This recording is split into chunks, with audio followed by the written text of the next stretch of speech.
Did you see how many wild cats there were before the turning of the century?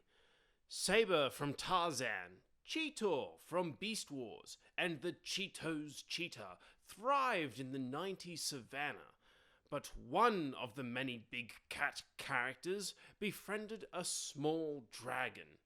His name is Hunter.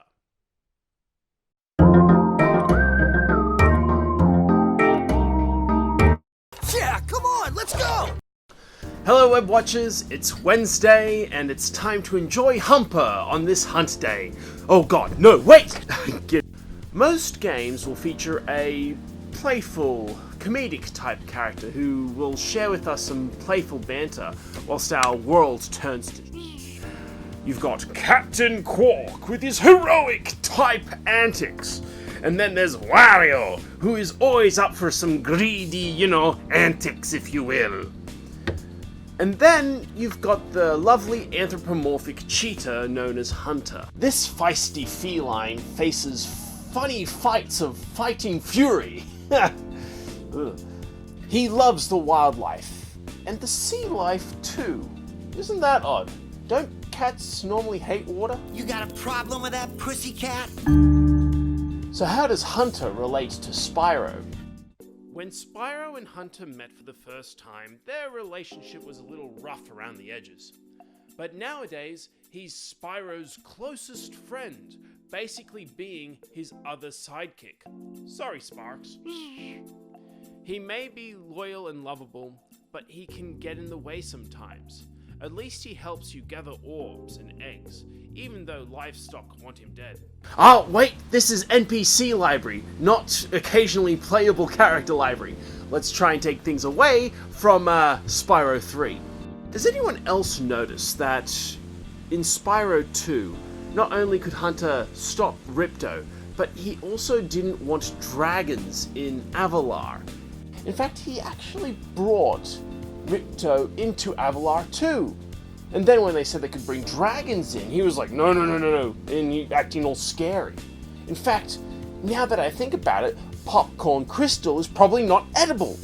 And then, oh my god, there's Ripto, Hunter, that blind alchemist. It's all coming together now. Nah, I'm just joking with you.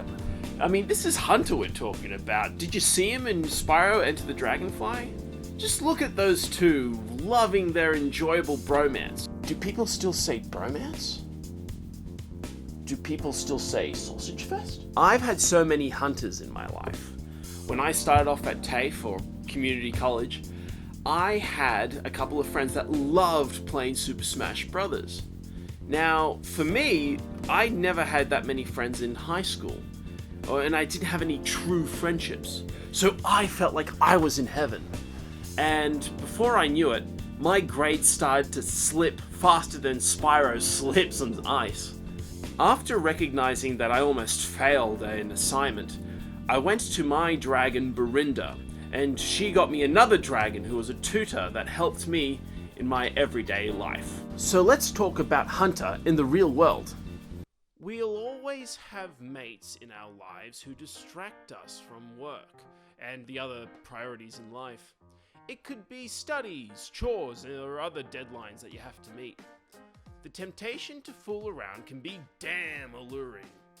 Hell, we can also be those friends that can distract our hard-working peers. It's good to have a break, but in moderation. Everyone must work and learn, so it's important to recognize what comes first. It's good to have fun in life. I mean, we live in a very fast-paced society. But we also need to make time for everything else, those important chores as well. So you gotta meet, my friend, moderation. It's important to give the adequate time for everything in life. So this includes not just work, but games as well. It's good to set out times in order to play with your friends, rather than playing your games until your thumbs are sore. I know that I've been there as well, and so by allocating the right amount of times, you're able to not only unlock the true potential in your gaming, but unlock your true potential in the real world as well. This isn't to say that you should seclude your friends from your work. Sometimes they might have the right skills to help you out wherever you may be. But they might also have those little bits of issues as well with it. I mean, who hasn't said I Got a little lost. Okay folks, it's time for me to wrap things up for another week. Next time, I've got the character that inspired me to make this series. He didn't say, Thomas, you should make a series about NPCs. No, he's the type of character that we all have seen in the world today. That person that wouldn't go and do things, for a favor.